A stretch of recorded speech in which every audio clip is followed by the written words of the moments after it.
Hey guys, Jeff with Westcott Designs. So here we are.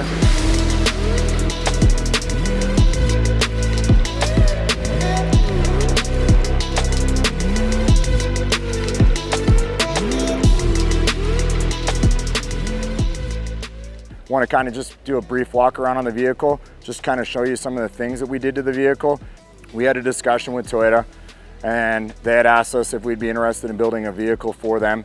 And we said, absolutely, we'd love to. Along the line of a luxury pre-runner trophy truck style truck where you could go out and pre-run the course and have the air conditioning, have the vehicle sealed up and have everything working as it should, and not have to worry about like the dust or the environments getting in the vehicle. So we wanted to build something that would do all of that. And so all the parts on this vehicle, we pretty much built everything except for little things like we didn't build the tires, we didn't build the wheels, we didn't build the lights, but everything else on the vehicle, we built it in our shop and we built it by hand. Everything on this truck is one-off. So from the lower control arms to the upper control arms to the shocks to the spindles to the lower trailing arms in the rear, the front bumper in the front, the rear bumper in the back, the roof rack, the light setup here, the light brackets on the side here, the roll cage in the truck, the spare tire mount in the back of the truck. Up here in the grill, this is kind of the theme we took this year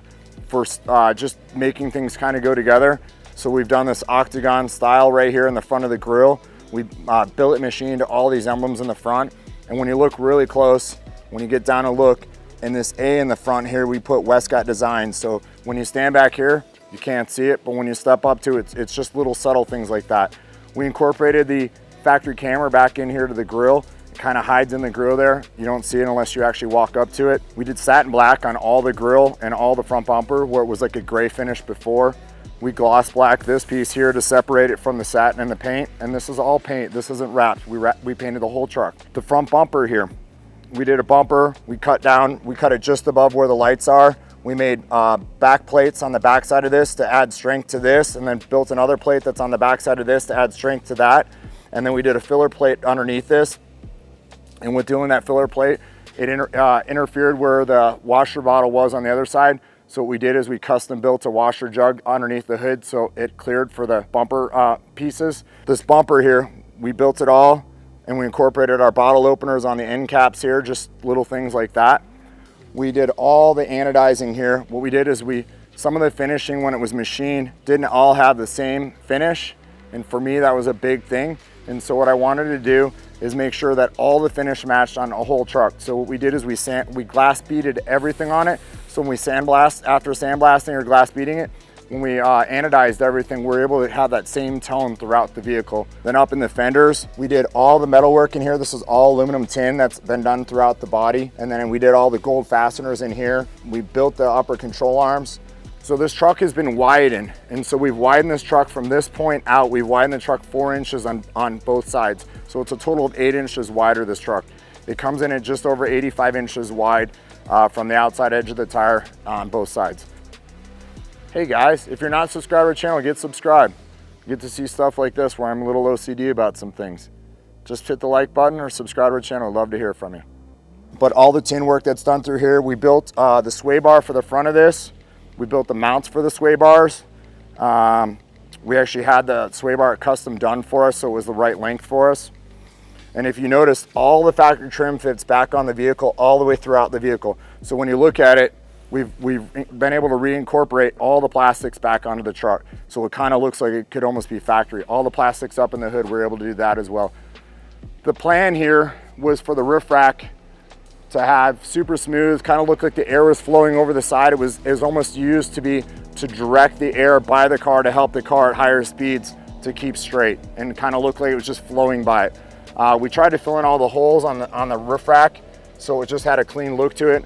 We machined all the billet mounts in the top here, and we did quick disconnects on them so we could literally unplug the light bar, pull the disc quick connects, and pull the light bar off when it wasn't needed.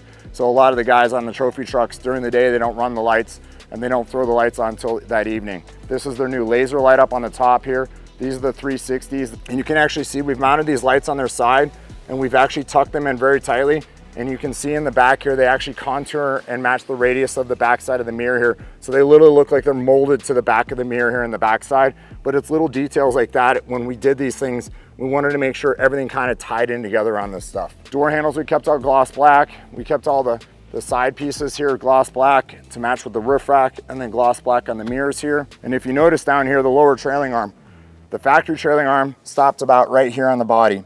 So we've extended, we built these trailing arms. They're all billet machine aluminum. They're about 80 pounds a piece. These trailing arms are 52 inches long.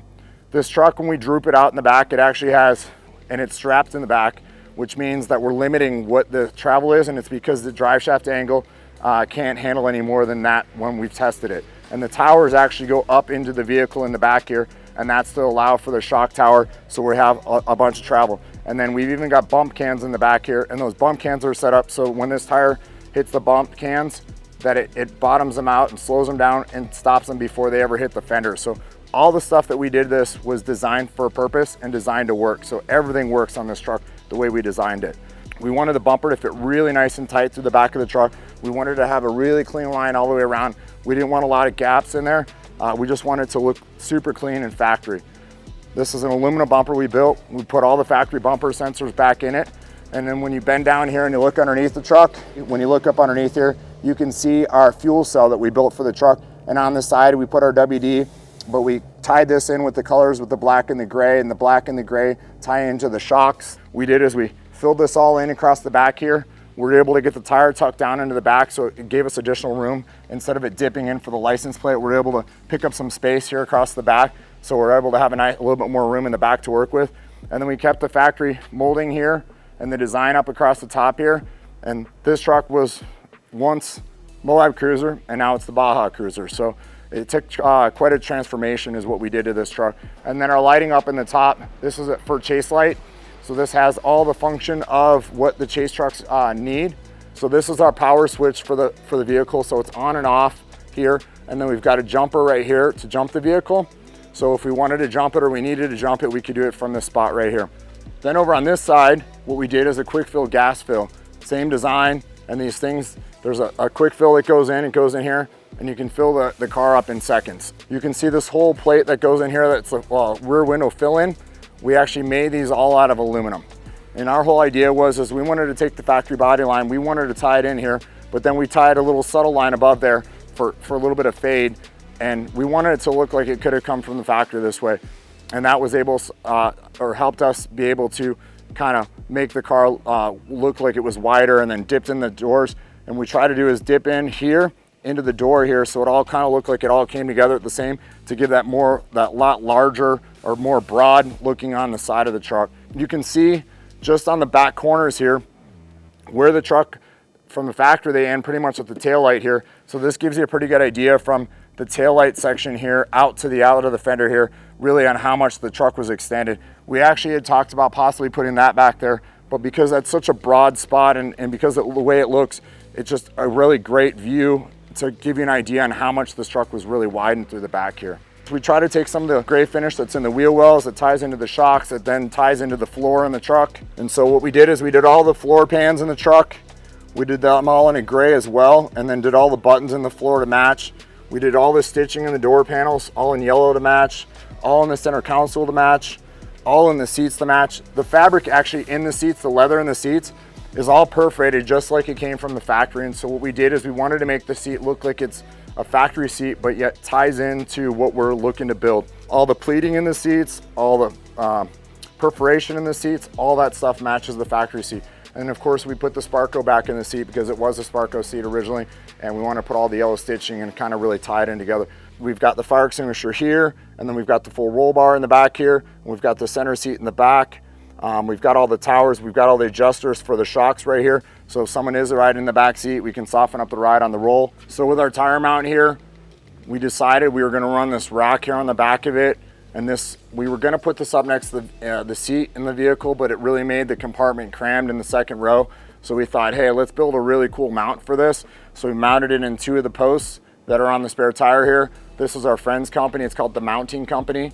And Connor provided us with this mount, and we're super excited to have it installed and have it in our vehicle. You can kind of see the gas fills come in through and then go down through the body work or the plastic work down through in here. And then you can see all the electrical stuff drops in and goes back in here as well. And we did it both symmetrical, so it looks super clean. Incorporated the license plate here. We try to keep it tucked up nice and tight. Just some really cool things that we're able to make work again.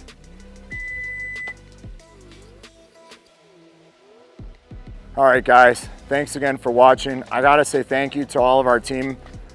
We could not have done this build. We could not have gotten it this far. We could not have gotten it to the finish line. It was each and every one of our team members, people that work at our company in one way or another that helped to make this all possible. Just like to say thank you to them. It's all of them that made it happen. It wasn't me. Sure, I had the idea for the rendering and stuff like that, but it was the team that made this all happen. So I'd like to say thank you to you guys.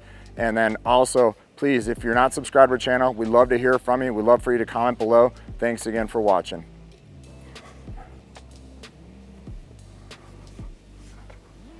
Fixing shit, always fixing shit. Can't leave anything alone. Every time I see something else that bothers me, I just gotta fix it. That's the problem. I'm so OCD about stuff that like, I don't care. I think it's perfect, but then I'm like, it's not perfect enough. And I just gotta keep trying to fix it. So, you know, I walk around and I see something else and I see something else. And I'm like, oh, I gotta do this, I gotta do that. But that's just how I do it.